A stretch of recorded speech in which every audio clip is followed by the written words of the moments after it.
ഈ സീസണിൽ Cristiano Ronaldo ഇല്ലെങ്കിൽ മാഞ്ചസ്റ്റർ യുണൈറ്റഡിൻ്റെ അവസ്ഥ എന്തായിരിക്കും? ഇപ്പോഴും ഫാൻസുകൾ തമ്മിലൊരു തർക്കമുണ്ട്. CR7 ആണോ ഈ ടീമിനെ നശിപ്പിച്ചുകൊണ്ടിരിക്കുന്നത്? ഇത്രയും പ്രായം കൂടിയ സമയത്ത് ഇവിടെ വന്നിട്ട് ഇത്രയും ശമ്പളം മേടിച്ച് മറ്റ് പ്ലേയേഴ്സിനെ മേടിക്കാൻ പറ്റാതിരിക്കുന്നു എന്നുള്ളത് ഇത് ചർച്ച ചെയ്യപ്പെടേണ്ട വിഷയമാണ്. ചിലപ്പം മണിക്കൂറോളം ഇതിനെ ചർച്ച ചെയ്യേണ്ടി വരും. കാരണം 12 വർഷത്തിൽ 20 ഗോളാണ് ഈ പ്ലെയർ അടിച്ചിരിക്കുന്നത്. അതുമാത്രമല്ല ഈ സീസണിൽ 23 ഗോളുകൾ 36 കളികളിൽ നിന്ന്. എൻ്റെ അഭിപ്രായത്തിൽ CR7 ഒരു poor investment ആണ് if you look at his age, but he has delivered as expected. For me, the biggest drawback or the biggest failure for Manchester United in the last 5 years has been Paul Pogba. Pogba has never lived up to his reputation as a top-class player for the national team. For France, he is completely different. For Juventus, he was very successful. For Manchester United, I don't think he was as successful as they expected him to be. Yes, he is 29 years of age. He has spent 6 years there. But if you are to replace one player, let us not replace CR7. Let us replace Paul Pogba and try to bring a better set of players. Second, സന്തോഷകരമായ ഒരു കാര്യം ഈ ദിവസങ്ങളിൽ Jürgen Klopp is extending his contract 2026 വരെയാണ് extend ചെയ്യുന്നത്. ലിവർപൂളിൻ്റെ ആറാട്ട് ഇനിയും തുടരാൻ പോവുക വർഷങ്ങളിലേക്ക്. ഇത് പറയുമ്പോൾ സിറ്റി ഫാൻസിനും Manchester United, Arsenal and Chelsea ഫാൻസിന് നെഞ്ചിടിപ്പ് കൂടുകയാണ്. ക്ലോപ്പ് എത്ര കാലം അവിടെ നിൽക്കുന്നു അത്ര കാലം they will never walk alone. നമസ്കാരം, തിങ്ക് ഫുട്ബോൾ ആ ഷാജി എന്നാണ് ഈ പ്രോഗ്രാമിൻ്റെ പേര്. ഞാൻ നിങ്ങളുടെ സ്വന്തം ഷാജി പാപ്പൻ.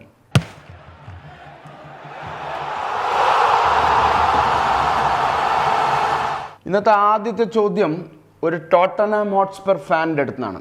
ചോദ്യം, Pochettino to Tottenham Hotspur, Antonio Conte to PSG നടക്കുമോ? Can Mauricio Pochettino bring back the success to Tottenham?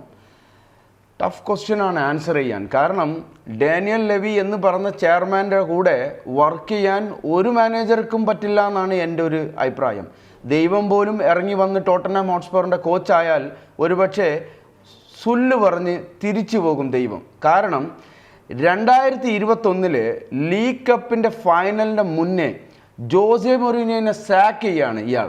എന്തിനാണെന്ന് ചോദിച്ചാൽ, ഒരു പക്ഷേ ജോസെ മൊറീനിയോ ആ ടൈറ്റിൽ ജയിച്ചിട്ടുണ്ടെങ്കിൽ ബോണസായിട്ട് തൻ്റെ ഓഫർ ലെറ്ററിൽ പറഞ്ഞ ഇൻസെൻറ്റീവ് കൊടുക്കേണ്ടി വരുമോ എന്ന പേടി കൊണ്ട് മുൻകൂട്ടി അയാളെ സാക്ക് ചെയ്ത് ക്ലബിന് ഒരു ട്രോഫി കിട്ടാതെ ആക്കിയ ഒരു ചെയർമാനാണ് ഇയാൾ. ഒരു ബിസിനസ്മാനാണ്. ഞാൻ ഡാനിയൽ ലെവിയെ ഒരു ഫുട്ബോൾ ആരാധകനായിട്ട് കാണുന്നില്ല. പിന്നെ ചോദ്യത്തിനുള്ള ഉത്തരം, പൊച്ചറ്റിനോ ടു ടോട്ടൻഹാം സാധ്യത കൂടുതലാണ്. കാരണം PSG സംബന്ധിച്ചോളം ചാമ്പ്യൻസ് ലീഗാണ് അവർക്ക് വേണ്ടിയ ട്രോഫി. പൊച്ചറ്റിനോനേക്കാളും അത് നേടിക്കൊടുക്കാൻ കഴിവുള്ള ഒരു മാനേജർ അന്റോണിയോ കോണ്ടെ തന്നെയാണ്. അങ്ങനെയാണെങ്കിൽ ഒരുപക്ഷെ കോണ്ടെയുടെ അടുത്ത് ലുക്കാക്കു പോകാൻ സാധ്യതയുണ്ട്. പക്ഷേ അതേ സമയത്ത് ഇപ്പുറത്ത് മൊറീസിയോ പൊച്ചറ്റിനോ തിരിച്ചു വരികയാണെങ്കിൽ അവിടുന്ന് ഹാരി കെയ്ൻ പോകാനുള്ള സാധ്യതയുണ്ട്. But the probability of Pochettino to Tottenham is more than 70%. ഇന്നത്തെ രണ്ടാമത്തെ ചോദ്യം ചോദിച്ച ഒരു പ്രേക്ഷകൻ ഒരു മൊബൈൽ നമ്പർ എന്ന് ചോദിച്ചു എന്നേ ഉള്ളൂ. തിരിച്ചു വിളിച്ചപ്പോൾ എനിക്ക് അയാളുടെ പേരെടുക്കാൻ പറ്റിയില്ല. പക്ഷെ നല്ല രസകരമായ ചോദ്യമായിരുന്നു. Can you name top 5 young players in world football and also tell their weakness to improve? Lot of young players are there, but if you are asking me to list my favorite young players, Erling Haaland number 1, Pedri number 2, Phil Foden number 3, Vinicius Junior number 4 and Bukayo Saka number 5. ഇതിൽ സാക്കയുടെ കൂടെ inch പോരാട്ടം Jude ബെല്ലിംഗവും Jamal മുസിയാലയും ഉണ്ടാവും. But I would give Saka the chance. ഇവരുടെ വീക്ക്നെസ്സുകൾ എന്താണ്? Saka, I think he plays more as a wide midfielder. Or he is played as a wide midfielder by Mikel Arteta. His pressing game has to improve. He is quick, but he doesn't collect the ball. He doesn't get the ball as cleanly as Mason Mount does. Probably if he improves his pressing game, he can use that and counter and score a lot of individual goals. That's an area of weakness. That is something as a young player he can improve. Vinicius junior എല്ലാവർക്കും അറിയാം over dribbling ആണ്. ചില സമയങ്ങൾ ആവശ്യമില്ലാതെ ഒരുപാട് fancy skill കാണിച്ച് dribble ചെയ്യുന്ന ഒരു പ്ലെയറാണ്.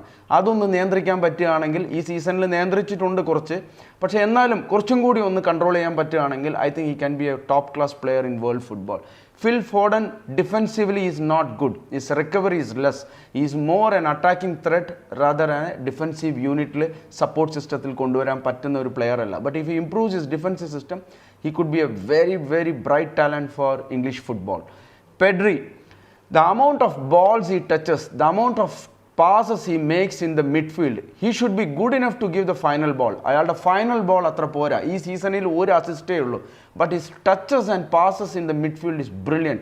He is a player capable of scoring quality goals, and he is also a player capable of giving good final passes. But that has to improve. Number 1 player young പ്ലെയേഴ്സിൽ Erling Haaland ആണ് ഞാൻ പറഞ്ഞിരിക്കുന്നത്. Not good with the ഹെഡേഴ്സിൽ അധികം goal അടിക്കുന്ന player അല്ല. ഇതുവരെ ഞാൻ കണ്ടിട്ടില്ല അധികം ഗോളുകൾ അടിക്കുന്നത്.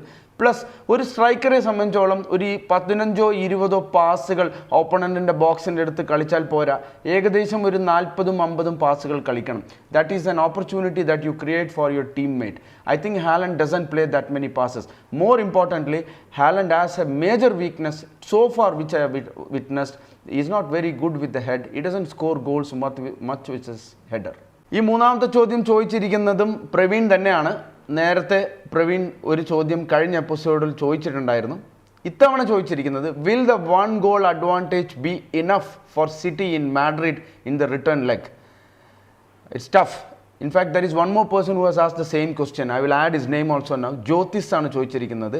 ജ്യോതിസ് ഇതിൻ്റെ കൂടെ വേറൊരു ചോദ്യം കൂടി ചോദിച്ചിട്ടുണ്ട്. What will happen at Santiago Bernabeu?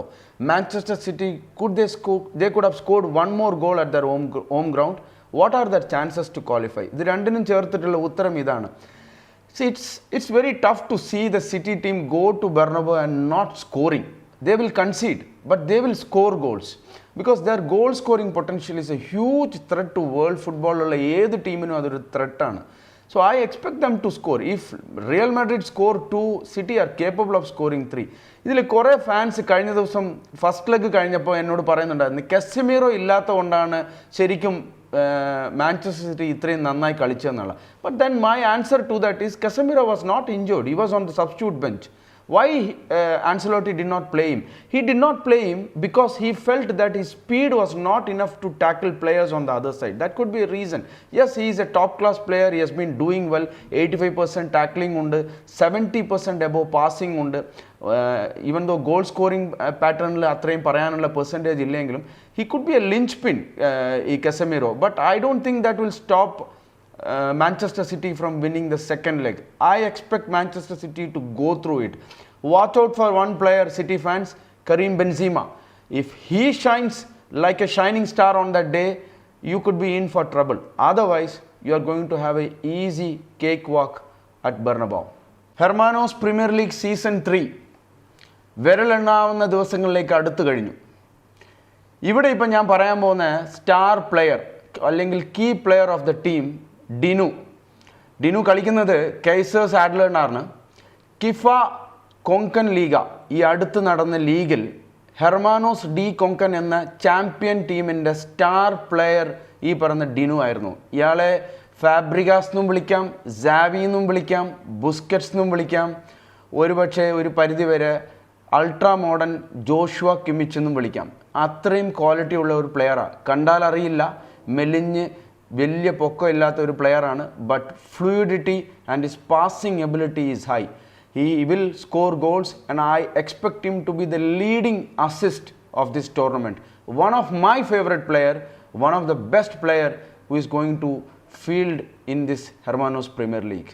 ഒരുപാട് ഫാൻസ് ഈ പ്രോഗ്രാം, അതായത് തിങ്ക് ഫുട്ബോൾ ആഷാജി എന്ന പ്രോഗ്രാം മലയാളത്തിൽ മാത്രമായി പറയാമോ എന്ന് ചോദിക്കുന്നുണ്ട്. അത് ആഗ്രഹമില്ലായിട്ടല്ല, പക്ഷേങ്കിൽ നമുക്ക് ചോദ്യങ്ങൾ വരുന്നത് ഇന്ത്യയിൽ നിന്ന് മാത്രമല്ല വിദേശത്തു നിന്നാണ്. അത് വരുന്ന മിക്ക ചോദ്യങ്ങളും ഇംഗ്ലീഷിലാണ്. അതുകൊണ്ടാണ് ഇംഗ്ലീഷും മലയാളം ചേർത്ത് പറയുന്നത്. ശ്രമം നടത്തുന്നുണ്ട് പരമാവധി മലയാളമാക്കാൻ, പക്ഷേങ്കിൽ ഇംഗ്ലീഷിനെ അവോയ്ഡ് ചെയ്യാൻ ചെറിയൊരു ബുദ്ധിമുട്ട് ഇപ്പോൾ ഉണ്ട്. ഒരുപക്ഷെ വളർന്നു വരുമ്പോൾ ഇതിനെ 2 എപ്പിസോഡായിട്ട് 2 ലാംഗ്വേജ് വേഷനായിട്ട് ചെയ്യാൻ പറ്റുമായിരിക്കും. നിങ്ങളുടെ പ്രോത്സാഹനം അതിന് വളരെ ആവശ്യമാണ്. പതിവ് പോലെ 9895004455 എന്ന എൻ്റെ നമ്പറിലേക്ക് നിങ്ങളുടെ ചോദ്യങ്ങൾ അയക്കുക. നല്ല 3 ചോദ്യങ്ങൾക്ക് വളരെ നല്ല എന്നെക്കൊണ്ടാവുന്ന ഉത്തരങ്ങൾ തരുന്നതായിരിക്കും. അതുവരെ സൈനിങ് ഓഫ് തിങ്ക് ഫുട്ബോൾ ആഷാജി.